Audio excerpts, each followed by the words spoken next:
to see everybody here. And I want to share two ideas with you today. So one I see as a big idea, and another one, it's a smaller idea that requires a little bit of knowledge in neural networks. So that's all I require from you today. Like if you know more or less how neural networks actually work, especially the forward pass, then it should be very easy to understand the technical part of the talk. If you don't, I'll try to go as slow as possible so that you can grasp this technical detail. But so let me just start with an example. It's a very tiny example. It's simple, but I wanna make a case out of it. So this is a real-time strategy game. It was supposed to play a little video there, but we're missing the video. It's if you play like StarCraft or Age of Empires, then it's very similar to this, but it's a game that was developed for research. So we would see like these little circles moving around. These are what we call our worker units, and these worker units they collect resources, which are showing green, and eventually they can build structures and eventually battle the opponent. This is very challenging actually for AI systems to tackle. The reason is we have real-time constraints, like the units, they have to issue an action every 100 milliseconds, so that's very tough. And also, you could control a very large number of units. So the number of possibilities just grows very, very quickly with the number of units you control. So if you try to apply planning systems or reinforcement learning algorithms to this problem, you're probably going to have a hard time just because it's a very, very challenging domain. So although it doesn't look very good, like from a research perspective, this is great because we can learn a lot from this type of problem. And then what you see at the top is a program that's able to play this game. So you might not recognize the language in which this program is written, and the reason is it's because of a language that we came up with. So this is what we call a domain-specific language that was designed to give us the kind of functions that would allow us to learn how to play this game more quickly. And if you go through line by line of this program, we can actually understand what's going on. So for example, in line 1, this program is going to be calling every cycle of the game. So in line 1, we're trying to train a worker unit, which is this little gray circle that we see on the screen. And then in line 2, we're going to go through all the units that the player controls, and then we're going to check if the enemy is not too far away. And if it's not too far away, then we're going to attack the closest enemy. So it's like if you play real-time strategy games, this is like a turtle strategy. Like you're pretty much waiting for the enemy to come closer so that once it gets closer, you're going to strike back. And then if the enemy is far enough away, so then you're going to focus on collecting resources, which is given in line 5. And then we have line 6, which is telling the units to attack the closest enemy again. So then if you're paying attention to this, maybe this is just a weird language and it's hard to follow what's going on at the first time that you see it. But if you understand what's going on, then line 6 is actually doing something very weird. So I'm just going to highlight it here. And it's doing something weird because by the time that we get to line 6, we're already assigned an action to each one of the units that we control. Like the unit's either already attacking the opponent, which is given in line 4, or it's collecting resources, which is given in line 5. So what is line 6 doing here then? So we do the usual lazy approach, which is let's just remove line 6 and play the game, and let's see what happens. And then as we do this, we remove line 6 and we play the game again, we realize that the program that you see on the screen is actually better than the program without line 6. So that only teaches us that we do not understand what's going on. So we need to dig a little bit deeper to see what's really going on behind the scenes. And then what we found out was whenever you send units to collect resources like we do in line 5, we're going to run behind the scenes a pathfinding algorithm that's going to try to find a path from the current location of the unit to the resources. And then sometimes you might have way too many units blocking the resources, so then you're unable to find a path. In that case, then it's almost like skipping line 5. So then the unit's doing nothing at all. So then once you get to line 6, you're going to send the unit to attack the opponent units. And that's going to make the units move away from the resources. So that's actually helping with the system to collect more resources more quickly. So it's just helping out with optimizing the way that this is actually done, which is pretty awesome. Like we managed to go all the way to the bottom of the question and understand what this program is actually doing. And just out of curiosity, this program, it's a program written by another program. So that's what this talk is about. We're going to have systems that will write programs that will solve problems for us. And then one of the key properties of having this kind of representation while trying to solve problems, having programs to solve the problems for us, is that we're able to understand what's going on. And in many applications, we do want to understand what's going on. We want to be able to go to the program and see what was learned and see what's going on behind the scenes. So that's one of the key properties. And I'm going to call that type of programs programmatic policies. So a policy, it's you could see as a function that's going to tell exactly what the agent should do in every step of the way. And then it's programmatic because it's represented as a program. So then we have this computer program that's doing the work for us. So that's one of the properties that we're interested in and having. Okay, so if we look back at the program that I showed you before, then now we can do something that's really cool. Like we can do something that's really cool that's based on programming. Like how many people here in the crowd can actually write computer code? Okay, quite a few of us. So then one thing that we do while writing code, which is really cool, is to be able to reuse chunks of code. Like whenever you're writing a system, you're never going to write the system from scratch, right? You're going to reuse as much code as possible. Like you're going to use APIs that were written for you, or you're going to use APIs that you wrote yourself, and you're going to try to reuse as much as possible. So if you look at this little box here around this program, then what we have encoded in that little box is what I call this turtle behavior. So if the enemy gets close enough to you, then you're going to strike back. So what if we can break down these programs so that we can have now an API of agent behaviors that can be reused across different tasks? So this is what we're after. This is the big idea that I wanted to share. I want our agents to be able to create APIs, like many functions of different agent behaviors, and then we can grow this API with time. And then the task is, how do we use these APIs? And then you might be wondering, so we can do this with this kind of representation. We have this program. We're going to break it down into smaller programs, and we're going to have a bunch of different agent behaviors. But what about neural networks? Aren't neural networks also programs? And the answer is yes. They're also programs. Like in the end of the day, if you have a neural network that's going to solve a problem for you, you have to encode that as a program, and then you're going to run that program in a machine. So then we should also call neural networks as programmatic policies if you want to solve the kind of problems that we're talking about here. So can we do the same? Like, can we go inside the neural network and find sub-neural networks that will give us some behaviors that we can reuse across different tasks? And that's what I'm going to share with you today. Like that's the small idea that I'm going to share, how we can go inside the neural network and make this happen.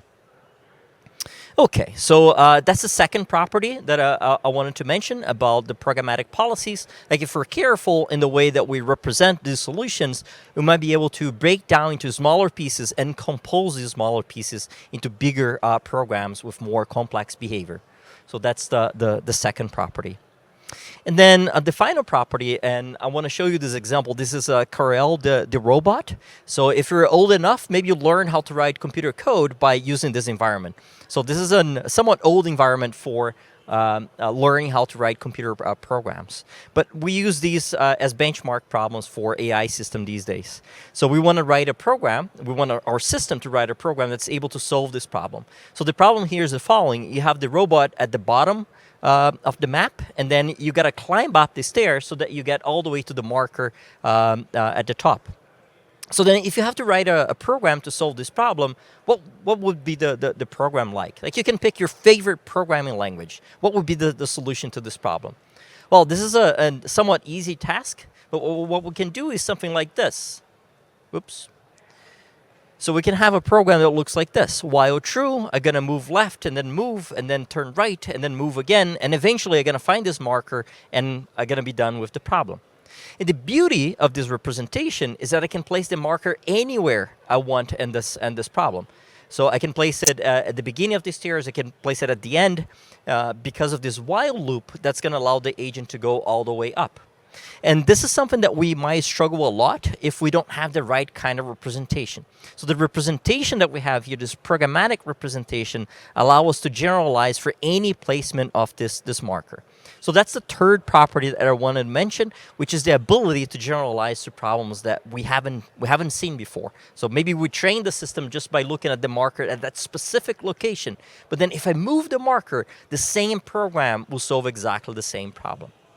So that's the other property that we're going to be looking at. It's the ability of generalizing to unseen situations. So I want to be careful, and this is like taking a step back in the way that we solve problems with machine learning and AI, and look at the representation that we use in order to solve these problems. Like if we care about any of these properties, then we have to care about the representation that we use as well.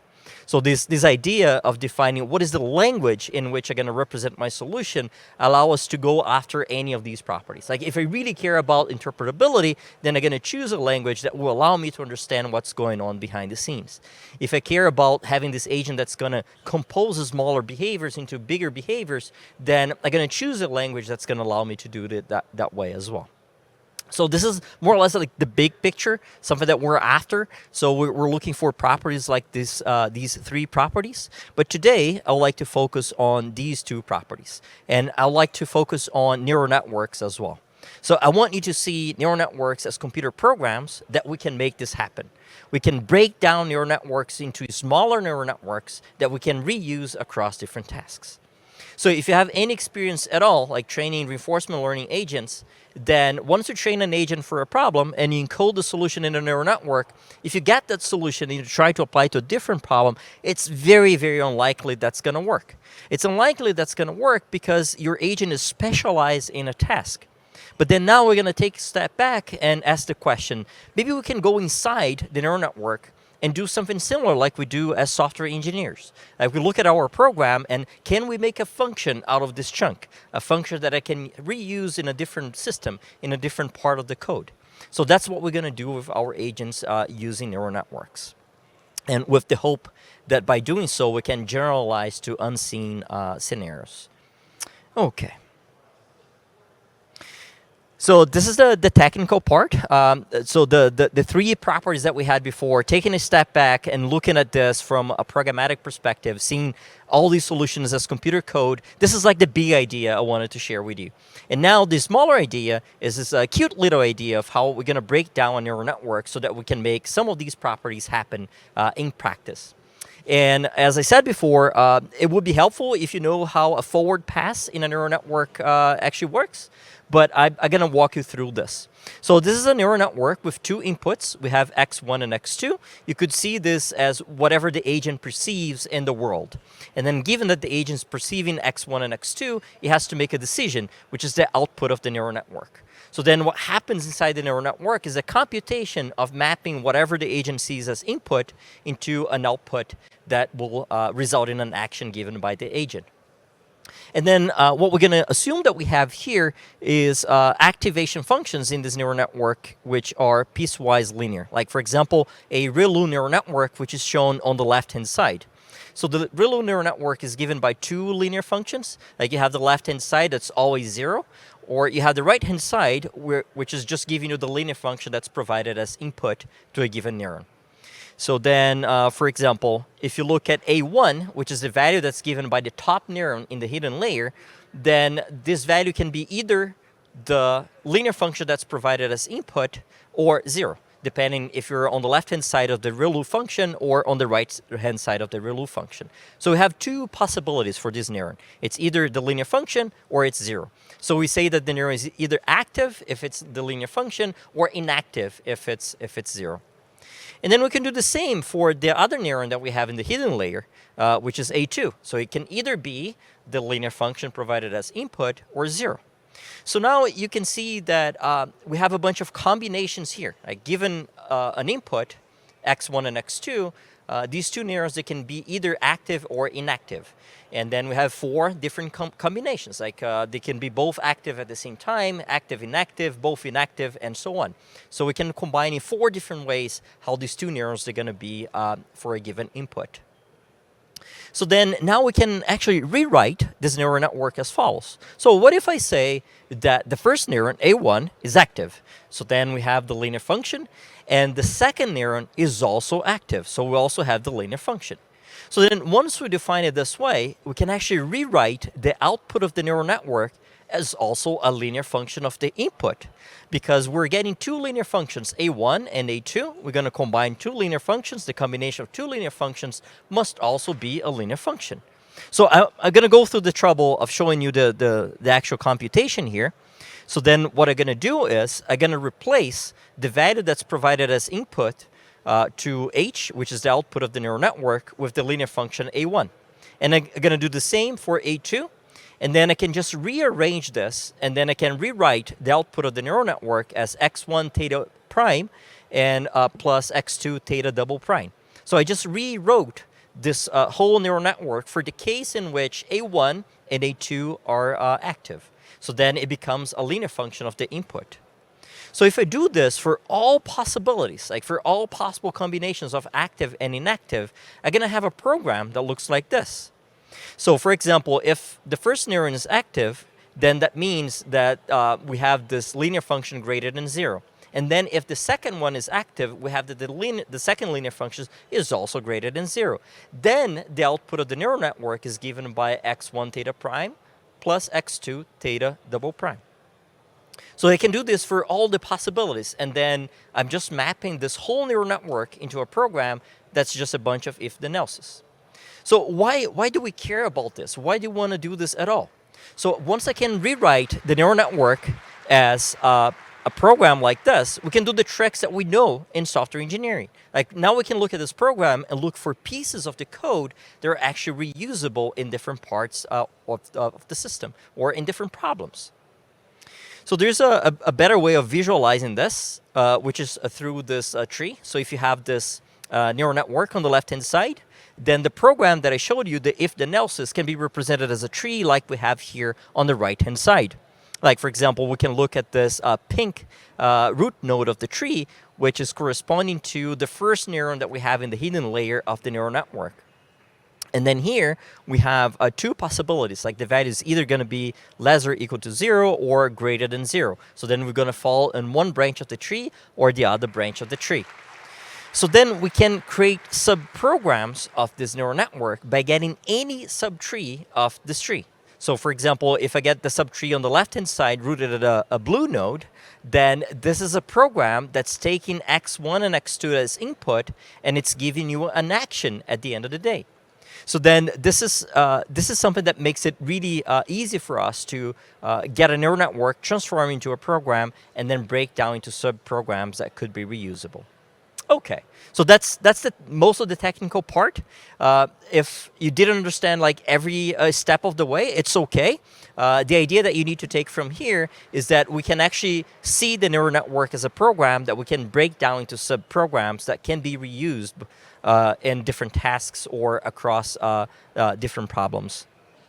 Okay, but we do have a problem. So if you're familiar with neural networks, these days we use very large neural networks where we have many neurons in the hidden layer. And then the total number of subprograms that we can get out of this procedure that I showed you is actually 3 to the n. I don't have to go into the details of why we have 3 to the n, but that's the number of different subprograms that we can get out of a neural network. Then if we want to have a method like our agent to just train the neural network and then try to find the pieces that are reusable across different tasks, then now we have this problem of going through 3 to the n, where n is the number of neurons that we have in the hidden layer, and then try to find the ones that would generalize nicely across different tasks. So this is like more or less the role that we play as software engineers. Like whenever we write a function, like let's say a Python function, then we can look at the piece of the code that's likely to generalize to other problems. So then we make a function out of it. Here we want our agent to have the same ability. Given that we have this very long program that's given by a neural network, we want our agent to be able to go there and pick the piece of the program that's likely to generalize to other problems. So then we set ourselves with this question, whether there are sub-policies that are actually helpful that could be used across different tasks. And maybe I should just pause for a moment and mention that this is the master's work of Mahdi Ali Hazi, who graduated recently from the U of A. And so he asked this question. So do we have some programs in this neural network that's actually helpful? So now we got to test this hypothesis, and we're going to run some experiments to see if this is actually the case. Okay. So to ground this and make this a little bit more concrete, let me just give you an example. So this is a tiny problem, just to give you some intuition of what we're trying to achieve here. We call this the combo grid. So usually in grid worlds, you have an agent that's sitting in a cell on a grid, and then if you want to move up, then you just push up, and the agent is going to go up. If you want to go down, you push down, the agent is going to go down. But here we have this domain that's a little bit more complicated. So if you want to move up, instead, you have to apply a sequence of actions. Like, for example, what we have on this slide is that you have to go right, up, down, and then the effect of the sequence of actions is that going to move one to the right. So then it's not simple like you just push one button and you're going to do the movement. You got to apply a sequence of movements, a combo, in order to make it happen. So this is more or less mimicking robotics scenarios where you have robots that you have to apply a sequence of actions so that you can make the limbs of the robot to actually move so that eventually you can go from one place to the next. Okay, so why do we want to use this? Well, if you look at the problem on the left-hand side, let's say that the agent starts at the bottom left corner and the goal is to go to the top left corner of this maze. And then if you learn how to solve this problem, then all the agent knows how to do is to start on the bottom left corner and go to the top left corner. And this is not very helpful if you want to solve the problem on the right, which you're starting on the bottom right corner and you want to go to the top right corner. So it won't generalize just because the agent is too specialized on the problem on the left to be any helpful at all to solve any of the other problems that we see on the screen. But what if we go inside the neural network that was trained in order to solve the problem on the left-hand side? So there's a chance that we might go inside the neural network and be able to extract the dynamics of this environment. So I want to be able to extract rules. For example, if I want to go to the right, then I need to apply this sequence of actions. And I want to do this in a way that I don't have to sit down and write this code. I want to learn this from experience. I want to learn this from data. So this is that's why we created this domain, so that we could fully understand what's going on and evaluate our hypothesis that we can actually go inside and extract functions that are helpful, like, for example, the dynamics of the environment, so that it can make it easier for us to solve other problems. Okay. So we call this unveiling options. So if you're familiar with the options framework in reinforcement learning, that's great. If you're not, that's okay. You can see options as the programs that we're going to extract from the neural network, and we're going to give it to the agent, like this API that we're going to give to the agent, so that the agent can learn how to call this API and then solve the problems more quickly. Like, for example, here in the combo domain, we could have an API with 4 functions, like move up, down, left, and right. And then whenever you make the call to one of these functions, then these functions are going to do like the sequence of steps in order to make you move up, down, left, and right, just to make it easier for the agent. Okay, so let's say that we learn the program on the left that's able to solve the problem on the left. So this is the neural network that we trained, and then eventually we map onto a program with a bunch of if-then else's, and we want to be able to reuse this in other problems.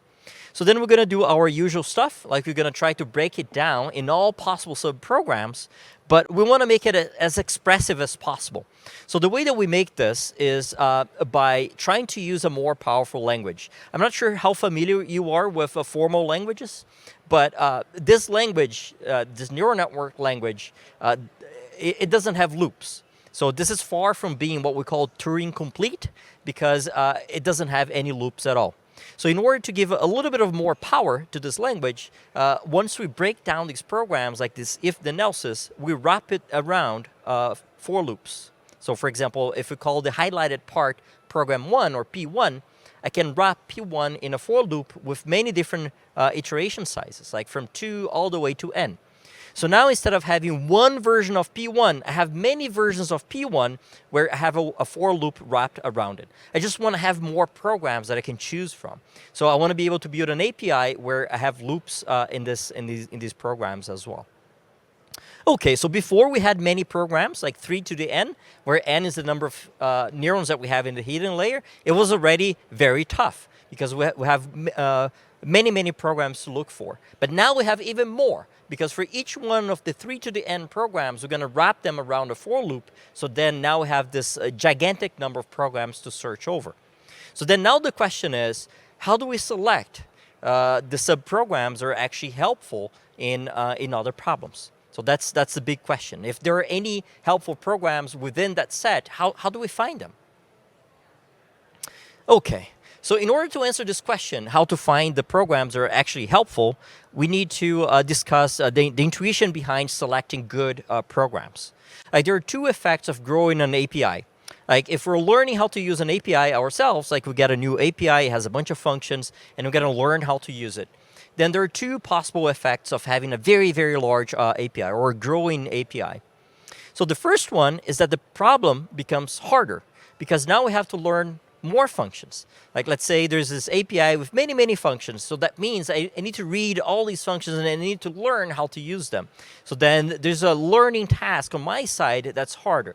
It's the same for the agent. If I give the agent many functions that the agent could call, then the problem becomes harder because now the agent needs to learn how to call all these functions. But the good news is that the problem also becomes easier. It becomes easier because now I have all these powerful functions that I could call. And once I learn how to call them, then hopefully solving the problem will become easier because these functions are really powerful.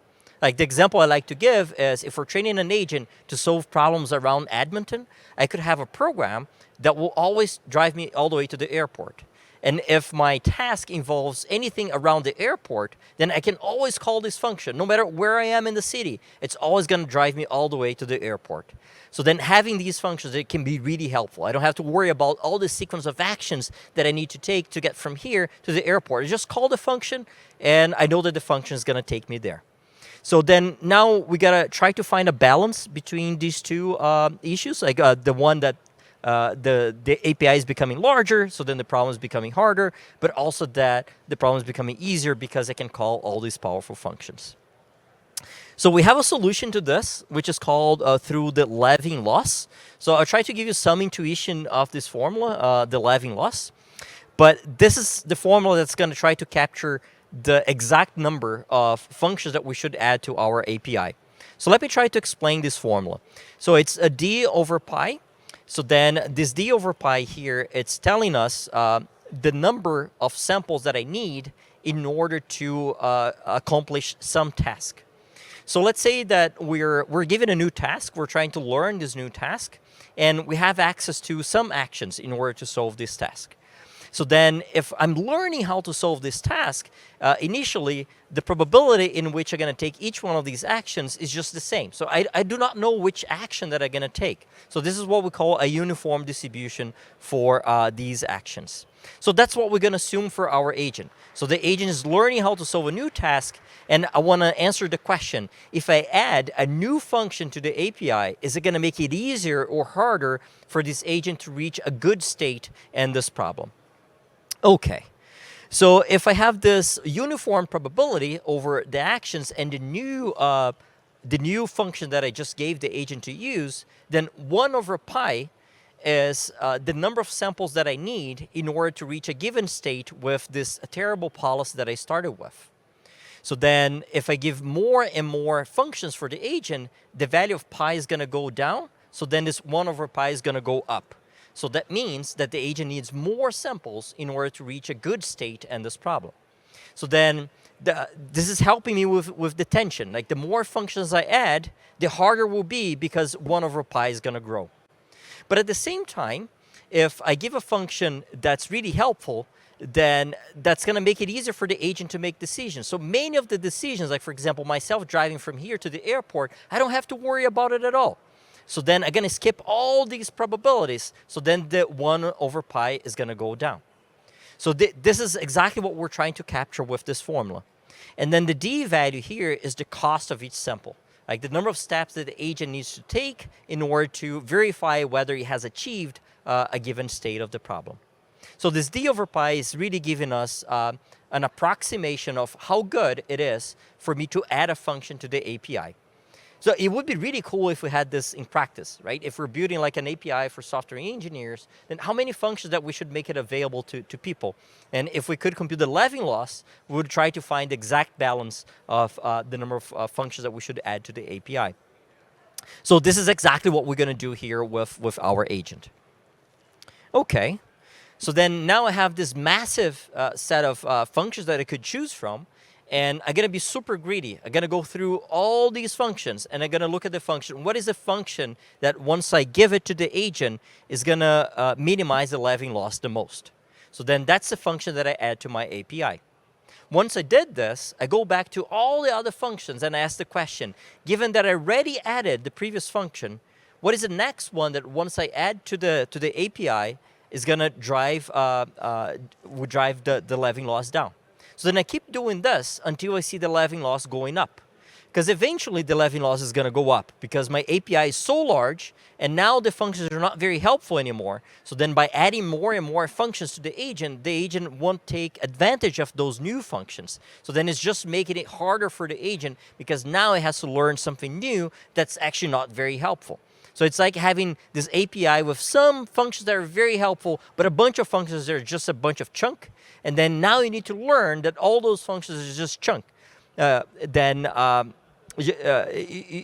do not want to do this. So you want to skip these functions. So that's what we're trying to do this here by selecting greedily which functions that we're going to add to the API.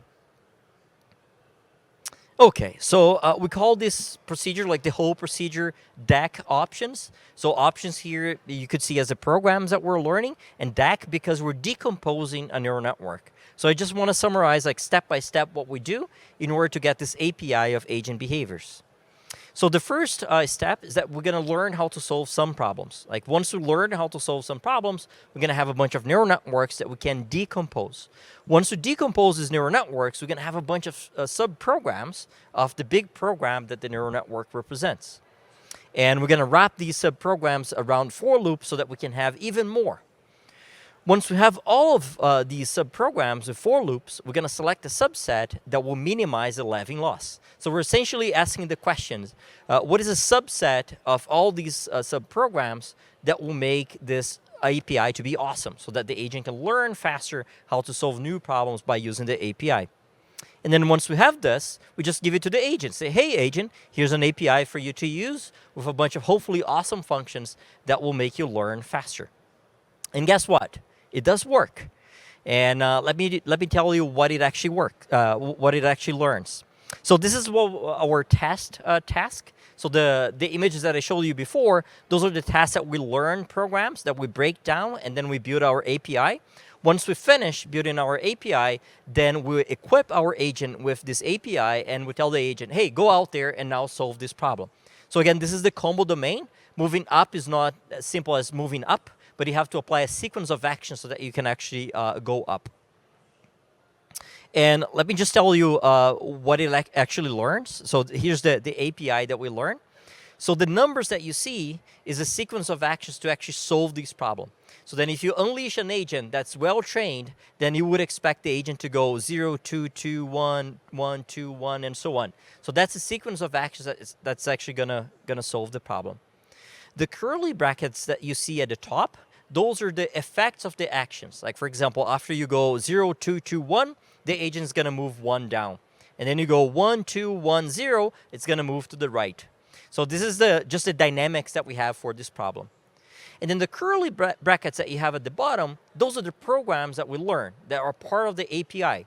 So given that the agent is at the initial state of the problem, if the agent calls the program 2 or option 2, then this option is going to allow the agent to do this down movement.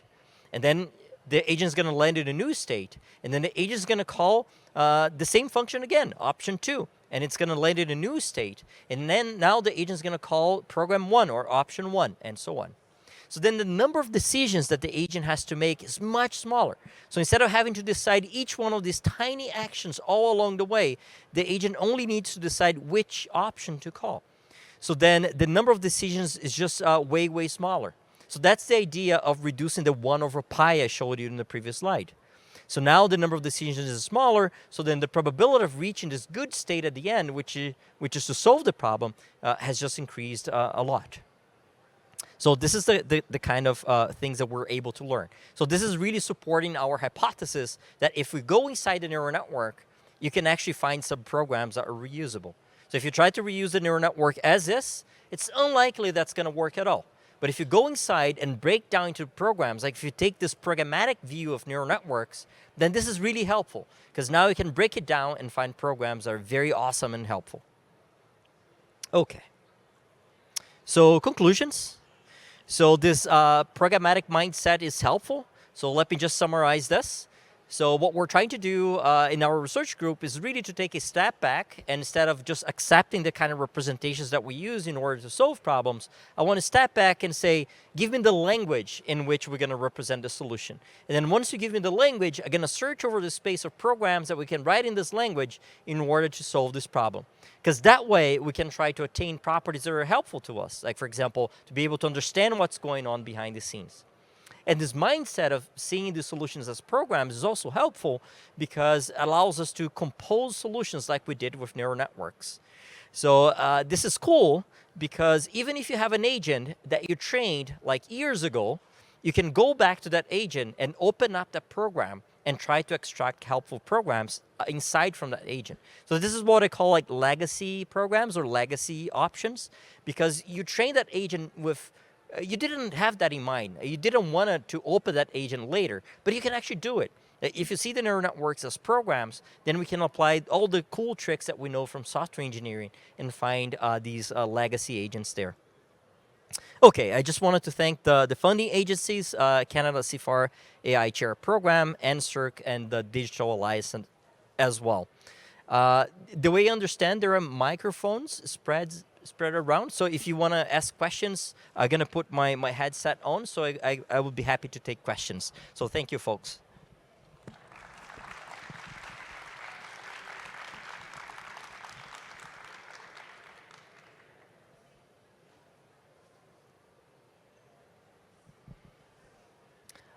I actually do not know where the microphone is. Oh, okay. So it's right there. Hi, thank you very much for the presentation. I'm just trying to imagine the kind of computational complexity involved in navigating through, 3 to the n multiplied by 4 loops, and then like sampling from that and then testing all of those.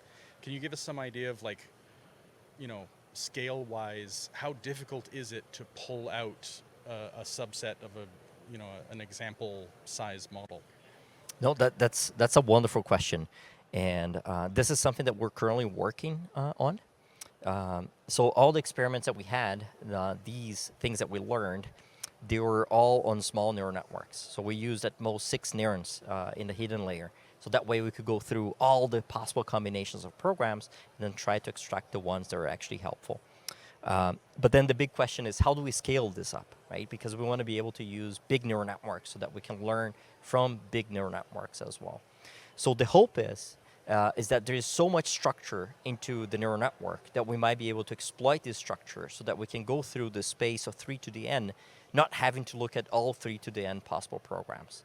Like, for example, we know that the idea of making the neural network wide is good because it makes the optimization problem easier. Like the initialization of the weights that we have in this neural network will make it easier for you to find the right neurons so that you can learn to solve a given problem.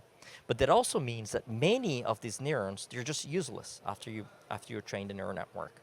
So then they're going to be useless in a way that if you look at the function that they produce, they're always going to be active or they're always going to be inactive. And if that's the case, we can simplify a lot this space. So the short answer to the question is, I do not know how to do this, but I'm hopeful that we might be able to exploit the structure that we have in the neural network so that we can find like really helpful programs. And I see a few folks here that they're actually working on this problem, so we could talk more about it if you're interested. Thank you for the question. Thanks for the talk. Thank you, So Dusty. I was wondering, once you get the options, does it make sense to iterate this? Like train a neural network to use the options, get more complicated options, and just continue to scale this in a hierarchy? Yeah, no, that's a beautiful idea. I love it. The question is, once you learn the options and then you learn how to use the options, like, should we go inside like the programs that we learned before and break them down again? That I'm not sure.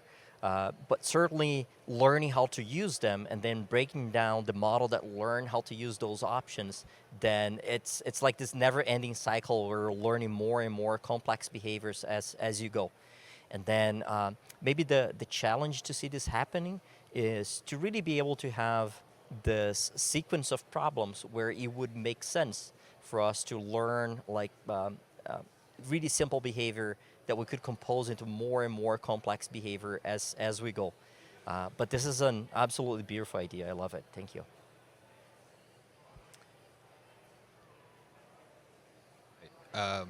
You ever think about a kind of reusing bigger chunks? Like we've seen some work done with layer reorder, perhaps not reordering, but repeating in transformers, and layer dropout and other things that show composability in neurons. Right. No, that's a great idea as well. So it's related to the first question. In the sense that we have a very simple set of neural networks that we played with. We also restricted ourselves to using just one hidden layer. Like there's nothing in the theory that wouldn't prevent us from applying to multiple layers. Like we could apply this to multiple layers, but it just makes it so much easier to try out the idea first on a single layer. But once we have multiple layers, then I can easily see this happening. Like let's just try to use this in different places and just replicate the program. Like I have this program, now I'm just going to copy multiple times. In some ways, when we're wrapping the program around a for loop, we're getting a similar effect, but not a similar effect with the same kind of expressivity that you're suggesting. Like because you could have a for loop where instead of just calling P1, we could have a for loop calling P1, P2. And then get any sequence of programs you want. So then you would be repeating a longer sequence of programs. So then that's opening the space. So then now we have a larger space to search over, which is cool, because now you can learn more powerful functions, but at the same time makes the search problem harder. But it's a great idea. Hi, it's Andrew. a good talk. Thank you. Thank you. Do you mind just summarizing the significance of the code representation part of the talk and then its connection to the options part as well? Because it seems to me like they're not necessarily required as part of each other. So maybe you can just speak about that. Yeah, no, that's a good point. So the idea of representing these models as a code is really to just allow us to think a little bit about of how we can reuse some of these behaviors.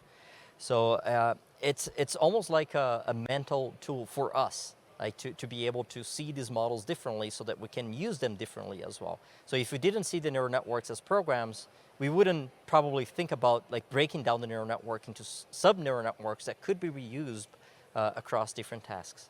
So that's the main point of seeing as code. And now the connection with the options framework, it's, so whenever we're writing a paper, we have to be as scientific as possible in a way, so we need to connect with existing work. And this connects very nicely with the options framework. So in the options framework, you learn these functions that the agent could call.